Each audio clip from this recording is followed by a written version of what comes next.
শ্রেয়া, আজকের পার্টিটা অনেক সুন্দর ছিল, তাই না? আরে, সুজয় তো ঘুমিয়ে আছে। আমি ভেবেছিলাম একসাথে ডিনার করব।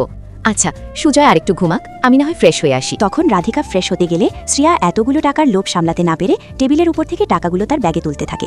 এক পর্যায়ে সুজয়ের আইফোন 17 প্রো ম্যাক্স ফোনটিও শ্রেয়া তার ব্যাগে ঢুকে নিয়ে সোফায় গিয়ে বসে। শ্রেয়া, চা নাকি কফি বানাবো? এখন আমি চলে যাব রে। চলে যাবি মানে?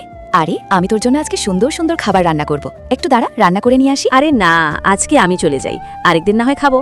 আরে, আরেকটু অপেক্ষা কর, সুজয় না হয় একটু ঘুম থেকে উঠুক। এই দেখো, সুজয়ও ঘুম থেকে উঠে গেছে। কি ব্যাপার সুজয়, তুমি সন্ধেবেলায় ঘুমাচ্ছ কেন?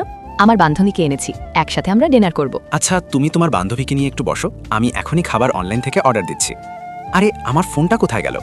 কি ব্যাপার রাধিকা, তুমি কি আমার ফোনটা নিয়েছো? তোমার ফোন? আমি তো তোমার ফোন দেখিনি। রাধিকা, এসব কি বলতেছো? আমি তো টেবিলের উপরে ফোন রেখে ঘুমাচ্ছিলাম। আমি সত্যি তোমার ফোন দেখিনি। শ্রেয়া, তুই কি টেবিলের উপর কোনো ফোন দেখতে পাইছিলি? না রাধিকা, আমি তো এখানে কোনো ফোন দেখতে পাইনি। তখন রাধিকা তার ফোনটি নিয়ে এসে সুজয়ের ফোনে কল দিলে শ্রেয়া যে ভাবে ধরা খেলো তা দেখলে তোমরা সকলে অবাক হয়ে যাবে। আল্লাহর এই সুন্দর নামটি দেখে যে ভিডিওতে লাইক করে চ্যানেলটি সাবস্ক্রাইব করে দিবে। হে আল্লাহ, তুমি তাদেরকে হজ করা তৌফিক দান করো। তখন রাধিকা সুজয়ের ফোনে কল দিলে শ্রেয়ার ব্যাগে সুজয়ের ফোন বাজে। এরপর রাধিকা শ্রেয়ার ব্যাগ থেকে ফোনটি বের করলে দেখে সুজয়ের 2 লক্ষ টাকাটাও ব্যাগের ভিতর।